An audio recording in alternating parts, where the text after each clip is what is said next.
right, everyone, welcome back to the Queen's Home Team channel, and here we have the segment Q&A with QHT with your hosts Abigail Herrera, myself, and my husband and business partner. Hello, everybody. George Herrera.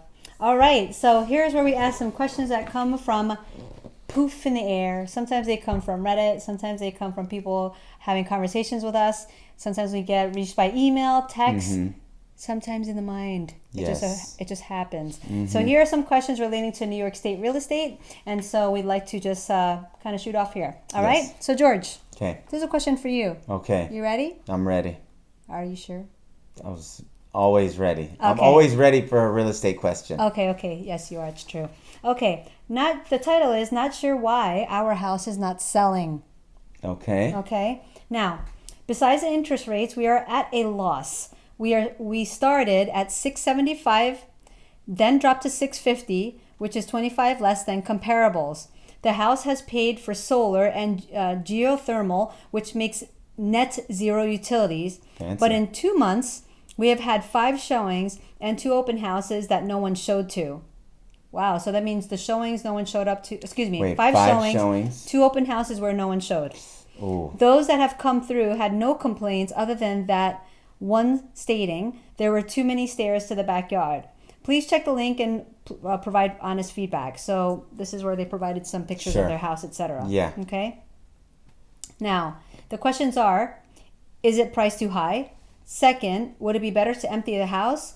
If staging was a theme, then I can move it all to the new house and empty it. What are your thoughts? Well, let's start from the beginning, right? So I don't even have to click the link because if you had, it depends, right? If it's a private listing and you had 2 open houses and nobody came, it could be lack of exposure. Okay. So private listings are not very common. That's when it doesn't go on the MLS. It doesn't get fully syndicated. So if you have a private listing, it's only available to the agents in that office. Okay. So limited exposure, open house, nobody comes, that could easily happen. So let's say it did have full exposure. Let's assume it's on MLS, fully syndicated, Zillow, StreetEasyRealtor.com, Trulia, everywhere. Open house, 2 times, 2 open houses, no one shows 5 up. showings other than that? 5 private showings occurred. Okay, 2 open houses, nobody there. I already feel like it's overpriced. So it's pretty obvious that it's overpriced. Then 5 showings, no offers. Our rule of thumb is usually 10 showings and no offers. It means the price is too high. And usually 10 showings, no offers means you're most likely selling the competition. So they're coming to see yours, but your house is just making another listing look better. Okay. In terms of value. So that's that. And then they mentioned there that they dropped the price. 675 dropped it to 650, which is 25 below the comparables. But one thing to note here is that once you're on the market, the comparables don't matter as much in terms of, because market value is what a buyer is willing to pay for your house. Okay. So even if you have comps at 675, if you're in a downward trending market or a rising rate environment, that 675 might not actually be attainable in the market you're in. So a buyer, even though you have comps to show 675, if a buyer's not willing to pay 675, it's actually not worth 675. So even though you have it, it could be lower. So they dropped it to 650. We'll see what happens there. They didn't say what happened after the price drop, right? That's it. But in a situation like this, I think it's good to go with that rule of thumb. 10 showings, 10 private showings, no offers.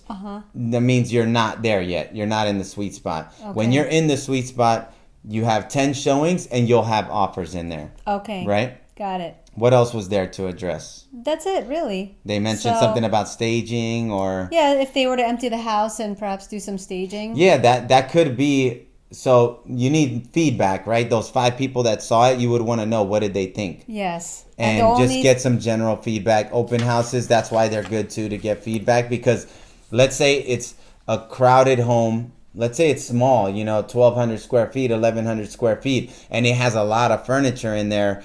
It could feel even smaller than it already is. Yes. And in situations like that, empty everything, and now it'll feel more spacious, and that might help you generate offers. All right. Yeah. Well, Does that answer the question? I think so. A little bit even more. Hey, there you go. Okay. So, well, that's it for now. so that could be, not sure why my house isn't selling. It's price.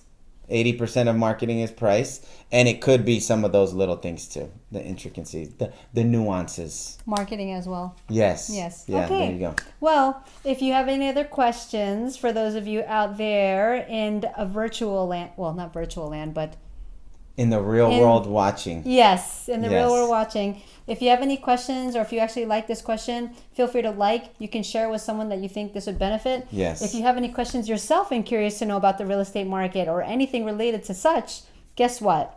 We have phones. You can actually call us. That's right. You can text us. It'll be in We here. have an I'll put it. email. We also have a website. We have inquiry forms. Contact us. So you can reach us in all fashions. Yes. So we're happy to hear from you. Happy to take your questions. We'll even maybe shout you out. If you just want to hear your name with sure. your question, let us Yes, know. yes. Thanks once again for tuning in with Q&A with QHT. This is George Herrera, Abigail Herrera signing out. Take care.